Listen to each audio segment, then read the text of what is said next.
Um filme, por pior que seja, acaba nos levando a uma jornada de emoções, experiências e pensamentos. Além de apenas nos divertir, certos filmes mergulham em questões filosóficas, explorando questões complexas sobre o sentido da vida, a natureza da realidade e a condição humana.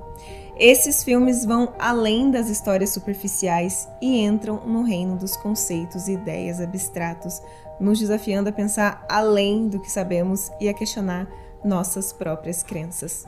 Refletindo sobre esse tipo de filme, que eu particularmente também gosto muito, hoje eu trouxe 5 desses que não apenas nos divertem, mas também é capaz de dar uma boa mexida na nossa cabeça. O primeiro filme é A Dupla Vida de Veronique. Dirigido por Krzysztof Kieślowski, A Dupla Vida de Veronique foi exibido pela primeira vez em Cannes em 1991. A crítica ficou encantada. Esse filme de Kieślowski tem realmente um poder hipnótico. É um filme que nos convida à reflexão, mas também nos encoraja ao criar um mundo nebuloso e misterioso, a deixar de lado a análise crítica e a responder em um nível mais sensorial, emocional ou até mesmo espiritual, se assim você desejar. A vida dupla de Veronique é notável por sua delicada combinação de simplicidade e complexidade, ou pelo menos a impressão de tal complexidade. Kieślowski o descreveu como o reino das superstições, premonições, intuições, sonhos. Tudo isso é a vida interior de um ser humano e tudo isso é o mais difícil de se filmar. O filme explora a seguinte premissa. 2 jovens, uma francesa e uma polonesa, são essencialmente a mesma pessoa, mas ao mesmo tempo diferentes. Verônica, a jovem polonesa, por acaso recebe uma oferta para uma audição após cantar espontaneamente durante o ensaio de um amigo e eventualmente conquista um papel solo em um concerto. No entanto, sofrendo de problemas cardíacos, ela morre durante o recital, logo após avistar a sua sósia em uma praça em Cracóvia. Esse doppelganger é Veronique, uma professora de música francesa. Imediatamente após a morte de Verônica, da qual ela não tem conhecimento, Veronique sente uma estranha tristeza e solidão, abandonando assim a sua carreira como cantora. À medida que o filme progride, somos transportados para um mundo de simbolismos e metáforas, onde os personagens estão em constante busca por um sentido mais profundo de suas vidas. A câmera de Kieślowski é uma aliada nessa jornada, capturando cada detalhe, expressão e gesto de maneira muito poética. E a música, é claro, desempenha um papel fundamental na narrativa, agindo como uma força invisível que conecta Verônica e Veronique. Elas compartilham uma mesma sensibilidade musical, uma conexão emocional transcendental através da música. A trilha sonora eleva essas experiências das personagens e proporciona uma atmosfera etérea ao filme. Esse filme vai explorar temas como identidade, intuição, destino, espiritualidade. Kieślowski nos convida a questionar as fronteiras entre a realidade e a imaginação, entre o tangível e o intangível. É um filme que não se preocupa em fornecer respostas claras ou explicar todas as suas nuances. Em vez disso, ele nos envolve num mundo de ambiguidade e mistério, onde a intuição e a emoção têm um papel muito mais importante do que a lógica. O segundo filme é A Pista. A Pista desafia as convenções cinematográficas ao se autodenominar uma fotonovela, uma forma de narrativa visual que combina fotografias e texto para contar uma história.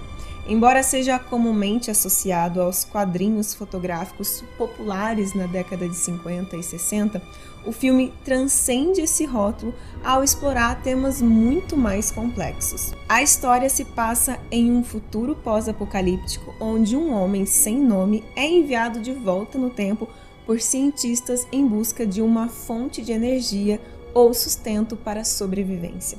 O enredo do filme é uma espécie de ciclo de Möbius, em que o protagonista retorna ao ponto de partida para engendrar sua própria existência.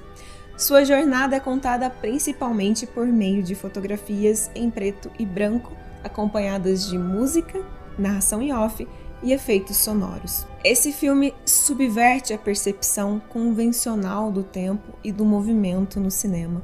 Enquanto estamos acostumados a ver filmes como uma sequência contínua de quadros em movimento, esse filme nos faz refletir sobre a natureza ilusória do movimento cinematográfico. Ao dividir a narrativa em fotografias estáticas, o diretor Chris Marker nos lembra que a ilusão do movimento é criada pela mente ao unir essas imagens estáticas. Cada fotografia no filme representa um átomo do fluxo cinematográfico e é a diferença sutil entre essas imagens que cria a sensação de movimento. A narrativa alterna entre o passado e o presente, criando uma atmosfera de estranhas mutações temporais. A Paris de 1962, retratada no filme, aparece como uma mistura de futurismo com elementos arquitetônicos que evocam um mundo hipermoderno e, ao mesmo tempo, carregam traços de antiguidade. Mas, além de suas qualidades cinematográficas únicas, também é uma obra repleta de alusões filosóficas, psicanalíticas. O filme aborda questões como a natureza do tempo, a percepção da realidade e a complexidade das relações humanas. Sua influência reverbera em obras posteriores, como Alphaville, de Jean-Luc Godard, e O Exterminador do Futuro, de James Cameron, que exploram temas semelhantes de manipulação do tempo e distopias futurísticas.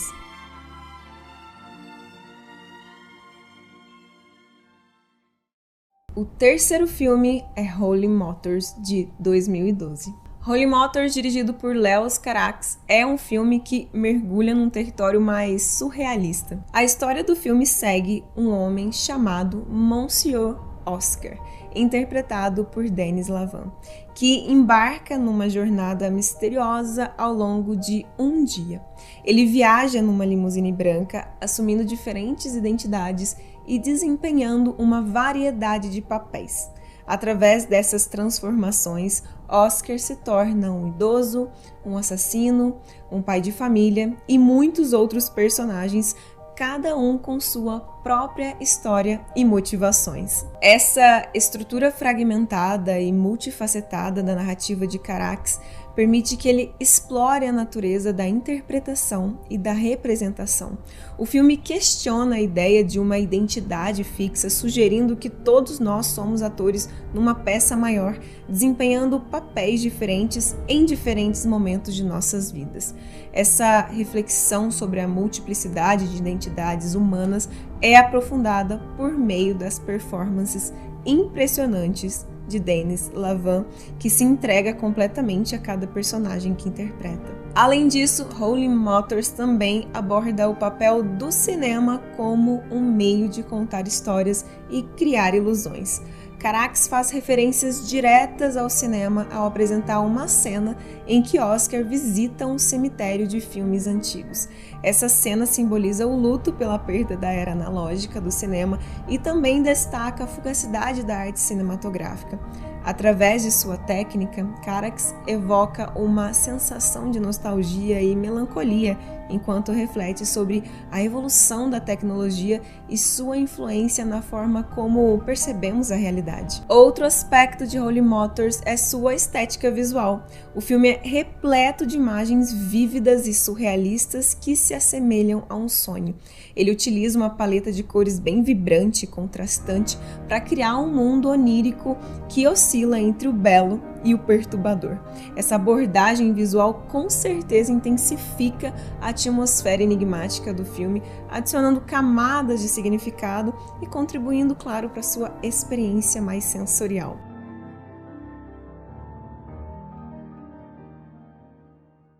O Quarto filme é Cinedoc New York. A história de Cinedoc New York gira em torno de Caden Cotard, interpretado por Philip Seymour Hoffman, um diretor de teatro em busca de significado e verdade em sua vida.